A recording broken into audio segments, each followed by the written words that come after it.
ये हमारे भाईचारा बनाने का चुनाव है। ये भाईचारे की जरूरत क्यों पड़ रही है? मेरे पास 36 बिरादरी सभी जातियों का वोट है।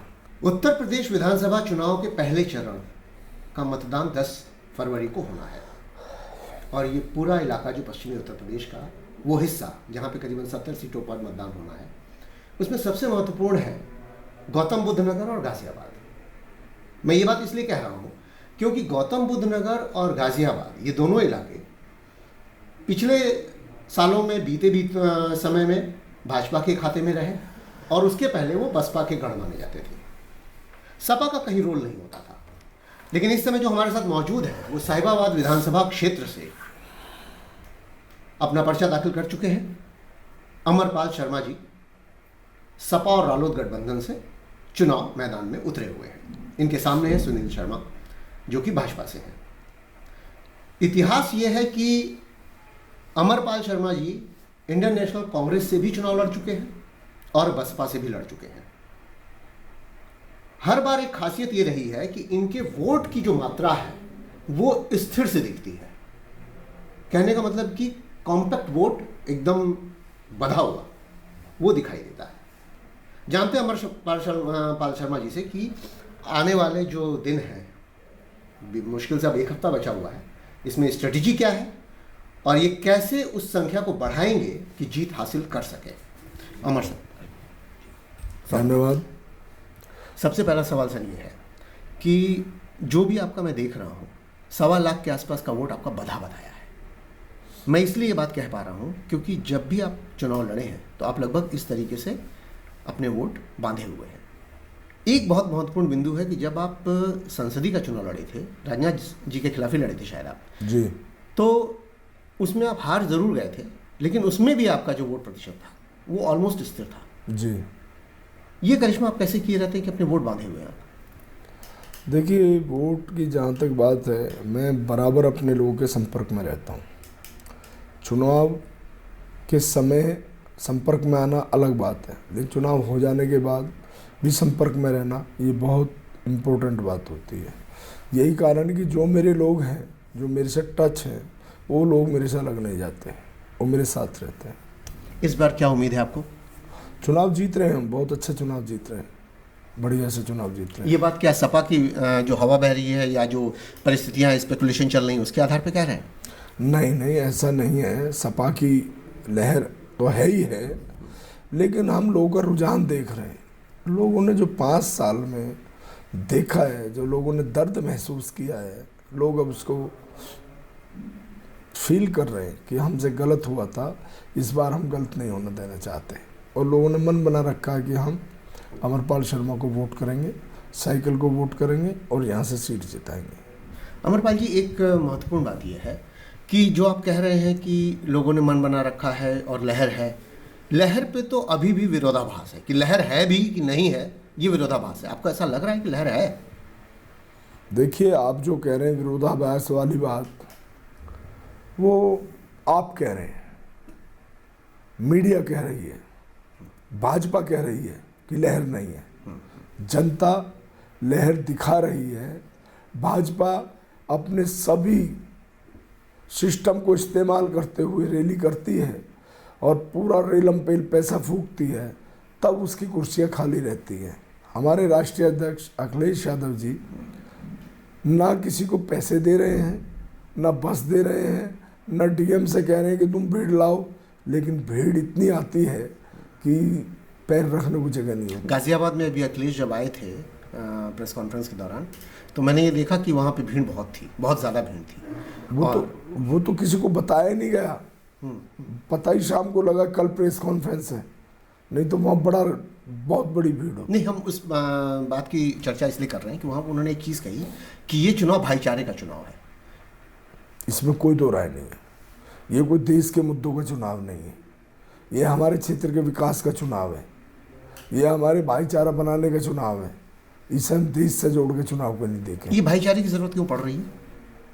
भाईचारे की चुनाव इसलिए जरूरत पड़ रही है भाई, लोक दल से गठबंधन है, समाजवादी का गठबंधन है, तो भाईचारा बनेगा ना आपस में, इसलिए चल रही है भाईचारे की। अच्छा, जब योगी आए, जब राजनाथ जी आए, नड्डा भी आए, जो भी इधर पश्चिमी उत्तर प्रदेश में आए, हर जगह मुजफ्फरनगर, कैराना, कहीं भी कह लीजिए, अमित शाह भी जैसे उतरे, बड़ा स्पष्ट इन लोगों ने कहा कि अगर सपा और रालोद का गठबंधन आ रहा है, अगर जयंत चौधरी और अखिलेश आ रहे हैं, तो आप दंगा पार्टी को फिर से टिकट वोट देने जा रहे हैं और उन्हें जिताने जा रहे हैं। ये इसमें क्या है दम? देखिए, उनका काम क्या है? उनका काम है चुनाव में पोलराइज करना। उनको ऐसी भाषा का उपयोग करना है कि लोग उनके बातों में आ जाएं और भावुक होकर जो वो चाहते हैं वो फैसला लें। लेकिन अब लोग समझदार हैं, अब उनकी बातों में आने वाले नहीं हैं। आपके पर्सनल उस पर हम आ रहे हैं एजेंडे पे कि आपका 1.25 लाख का वोट बढ़ा हुआ है, और सुनील शर्मा का भी मैंने जैसे देखा कि 2017 की लहर में 2,62,000 से ऊपर वोट पाए थे वो करीबन, और जब वो नीचे आते हैं तो वो लाख से नीचे चले आ गए। आपको लग रहा है कि जो इस बार यहाँ पर साहिबाबाद में वोटिंग पैटर्न होने वाला है, उसमें आप अपने वोटों पर स्थिर रहेंगे, और वो वोट जो प्रतिशत वो पाए थे, 62% वोट पाए थे, मतलब एक बड़ा मार्जिन मैं बता रहा हूँ आपको। लहर तो ठीक है, मान लिया 2017 की, लेकिन बावजूद इसके 2,62,000 में कितने वोट ऐसे हैं जो वो वापस चले जाएंगे? देखिए, बात सही है कि 61% वोट उसको मिला था, लेकिन इस बार वो चले जाएंगे। आप देखना कि उनका जो प्रतिशत है वो 30% के करीब नीचे चला जाएगा। सुनील शर्मा को छोड़ करके लोग अमरपाल शर्मा को क्यों चुने? सुनील शर्मा को छोड़ के अमरपाल शर्मा को इसलिए चुने, अमरपाल शर्मा 5 साल विधायक रहा, लगभग 2400 करोड़ के काम कराए क्षेत्र में, और जब एक संस्था के द्वारा एमएलए का रिपोर्ट कार्ड तैयार होता है तो उसमें बेस्ट एमएलए का अवार्ड सबसे पहले अमरपाल शर्मा को दिया जाता है, क्योंकि उसने काम कराए क्षेत्र में। दूसरा, अमरपाल शर्मा जनता के बीच में रहता है, दुख में सुख में 24 घंटे अवेलेबल रहता है। सुनील शर्मा तो क्षेत्र में आते ही नहीं। सुनील शर्मा तो कोरोना काल में दुनिया मर रही थी, तड़फ रही थी, दुनिया फोन कर रही थी, सुनील शर्मा तो फोन भी नहीं उठा रहे थे। ये सवाल था आपके लिए। अमरपाल शर्मा खड़ा होके ऑक्सीजन बांट रहा था लोगों को, जबकि उसका बेटा स्वयं हॉस्पिटल में था, 22 ऑक्सीजन रह गई थी। आप इमेजिन कीजिए। अमरपाल शर्मा जब हमारे प्रवासी भाई बहन मजदूर लोग जा रहे थे, वो तो मेरे वोटर भी नहीं थे, नंगे पैर जा रहे थे, तो अमरपाल शर्मा उनको जूते चप्पल जो मुहैया हो रहा था वो करा रहा था। जब लोगों के घर में दाना नहीं बचा तो अमरपाल शर्मा सूखा राशन, गीला राशन, सब लोगों की मदद करा रहा था। सुनील शर्मा तो नहीं दिखाई दिया कहीं भी।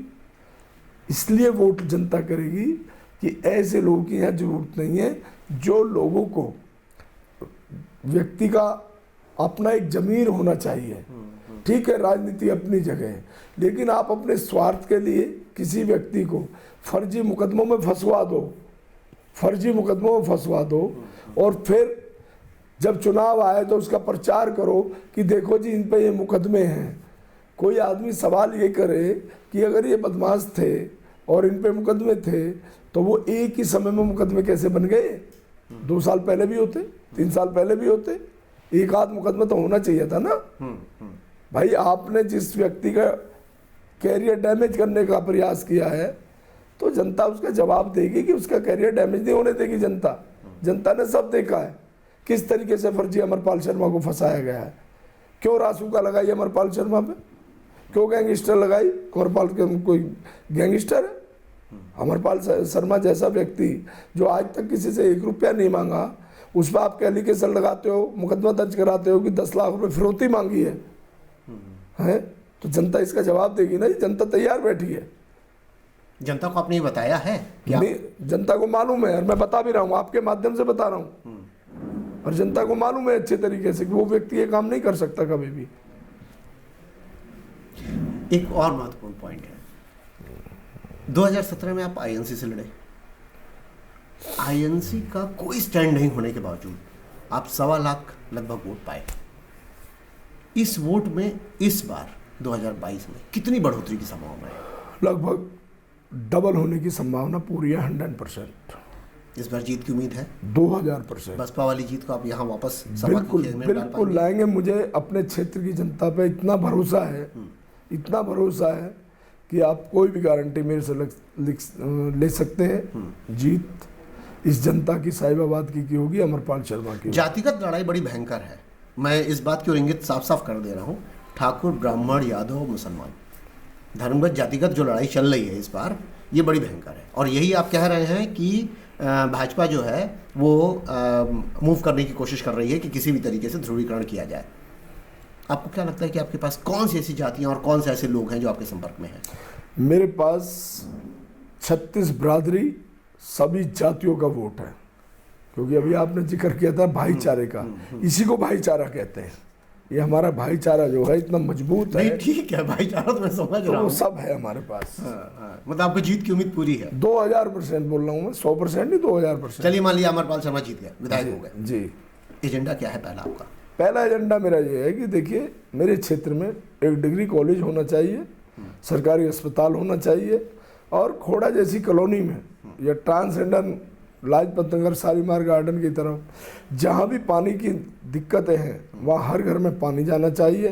नंदग्राम जैसी जगह में जहाँ पानी की निकासी नहीं है उसका निस्तारण होना चाहिए। जितनी भी सोसाइटियाँ हैं इनकी बिल्डरों से जो कलेश है उनको सबको ख़त्म करा के और इनकी सोसाइटी उनके हैंड ओवर होना चाहिए। पूरे इसमें आपके इलेक्शन में कह लीजिए, चाहे भाजपा के गवर्नमेंट में कह लीजिए, सड़कों की बड़ी बात हुई है।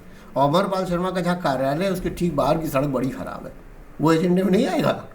देखिए, सड़क जो है ये पूरे क्षेत्र के खड्डे हैं। अमरपाल शर्मा की खराब नहीं है, अमरपाल शर्मा की खराब तो होनी है, क्योंकि वो तो सत्ता में है नहीं। लेकिन जनता ये भी जवाब देगी कि जब अमरपाल शर्मा था तो पूरे 5 साल चकाचक सड़कें थी क्षेत्र की। नहीं, चेहरे पे जितनी जबरदस्त मुस्कुराहट आपके है ना, ऐसी मुस्कुराहट में उनके अखिलेश यादव के चेहरे पे भी देख रहा था। नहीं वो ठीक है। हाँ, नहीं आप लोग को उम्मीदें बहुत ज्यादा हो रही हैं। 2000% उम्मीद है, इसमें कोई दिक्कत नहीं है। इस उम्मीद में कोई डेंट ना पड़ने पाए? बिल्कुल नहीं पड़ेगा। पड़ गया तो नहीं पड़ेगा ना। अमरपाल शर्मा को बहुत ज्यादा उम्मीद है, और देखते हैं चुनाव किस करवट बैठता है। ये तो 10 मार्च को पता चलेगा, और 10 फरवरी को मतदान है। आप शक्तिशाली तरीके से लड़िए और अपने वोटों को कॉम्पैक्ट बनाए रखिए। इसके लिए मैं पहले से आपको अग्रिम बधाई दे देता हूँ, थैंक यू, शुभकामनाएं भी देता हूँ। Thank you.